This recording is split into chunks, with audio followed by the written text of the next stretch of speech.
हज و उम्रा में इस्तेमाल होने वाले चंद इस्तिलाही कलिमात और उनकी तशरीह। मीकात।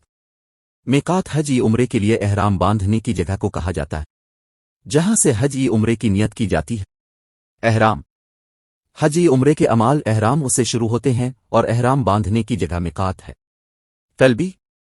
तलबी वो मखसूस अरबी अल्फाज हैं जो हाजी उम्रा और हज के बाज़ अरकान के दौरान पढ़ता है। तलबी हज और उम्रा के वाजिबात एहराम में से है कि जिसमें एक खास जुमला लब्बैक कहा जाता है।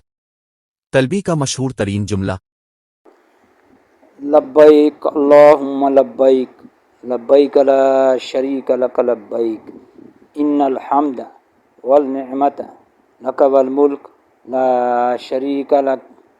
जो ज़रूरी है कि एहराम की नियत के वक्त सही अरबी ज़बान में कहा जाए। मीकात से मक्का तक पूरे रास्ते में मुस्तहब है कि ये जिक्र पढ़ते रहें। बैत अल्लाह। मस्जिद हराम के वस्त में वाक़े एक इमारत है जो मुसलमानों का क़िबला है, जिसकी तरफ रुख करके हम इबादत करते हैं। ये दीन इस्लाम का मुक़द्दस तरीन मकाम है। साहिब हैसियत मुसलमानों पर बैत अल्लाह का हज करना फ़र्ज़ है। ग़िलाफ़ काबा। ग़िलाफ़ खाना काबा की दीवारों और बान काबा दरवाज़ान काबा को जिस कपड़े से ढांपा जाता है, इसको ग़िलाफ़न काबा कहते हैं। मिज़ाबन रहमत। अरबी में मिज़ाब परनाले को कहते हैं। खाना कबा की छत पर लगा परनाला जिससे बारिश का पानी कबे की छत से हतीम में गिरता है। ये परनाला सोने का बना हुआ है। इस परनाले का पानी बाइस रहमत तसव्वुर किया जाता है, इसलिए इस परनाले को अरबी में मिज़ाबन रहमत कहते हैं। हजर अस्वद।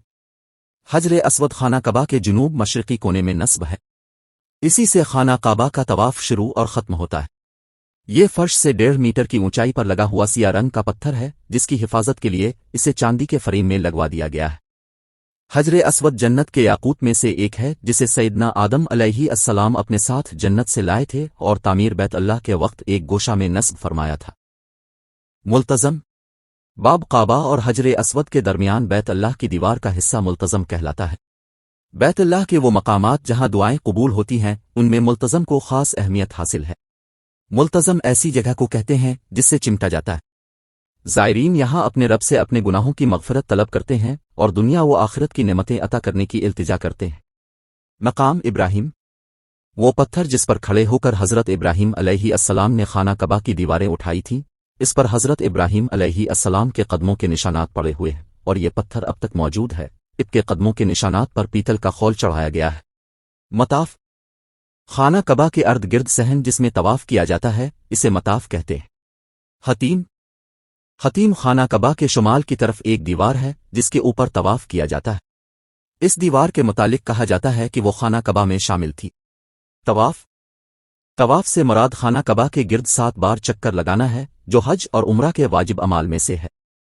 तवाफ के बाद मकाम इब्राहिम के पीछे 2 रकत नमाज पढ़ी जाती है, जिसे नमाज तवाफ कहा जाता है। इस्तिबा। एहराम की ऊपर की चादर को दाएं बगल के नीचे से करके इसकी दोनों की तरफ बाईं कंधे पर डाल ले। तवाफ के वक्त ऐसा करना मसनून है। इसको इस्तिबा कहते हैं, लेकिन औरत के लिए ना रम्ल है और ना इस्तिबा। रम्ल। रम्ल कंधे हिलाकर पहलवान की तरह तेज चलने का नाम है।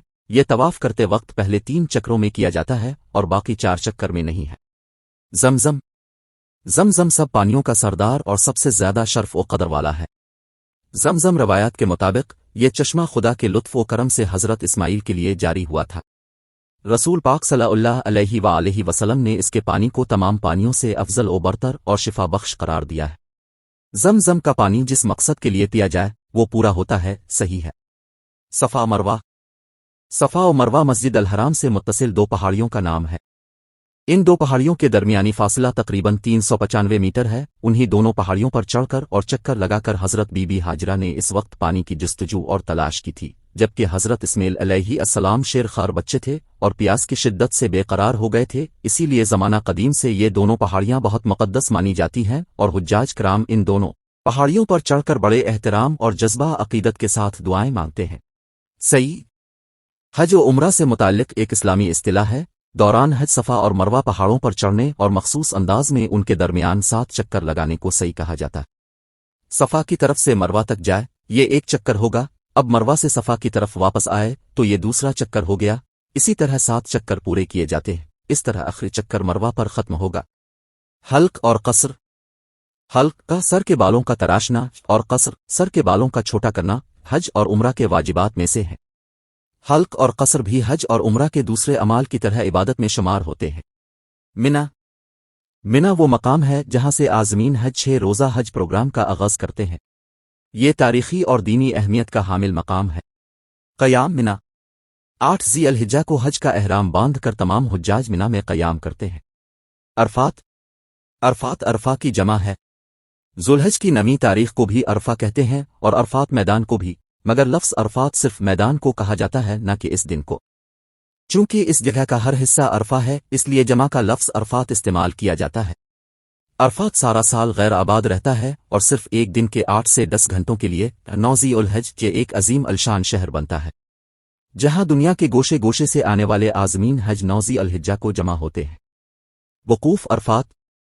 وقوف عرفات کو حج کا سب سے عظیم رکن، سب سے بڑا عمل قرار دیا گیا ہے۔ اگر عازمین حج باقی تمام ارکان ادا کر دیں لیکن اگر وہ مقررہ وقت کے دوران کسی بھی وجہ سے میدان عرفات کی حدود میں نہ پہنچ سکیں تو ان کا حج ادا نہیں ہوتا۔ عرفہ کا دن مغفرت اور گناہوں سے معافی کا دن ہے، اللہ تعالیٰ کے انعام و اکرام کا دن ہے۔ مزدلفہ حج سے متعلقہ ایک کھلی جگہ ہے۔ یہ مینا کے جنوب مشرق میں مینا اور عرفات کے درمیان میں واقع ہے۔ ہر سال مسلمان حج کے موقع پر 9 ذوالحجہ کو مغرب کے بعد عرفات سے یہاں آتے ہیں اور رات کھلے آسمان کے نیچے بسر کرتے ہیں۔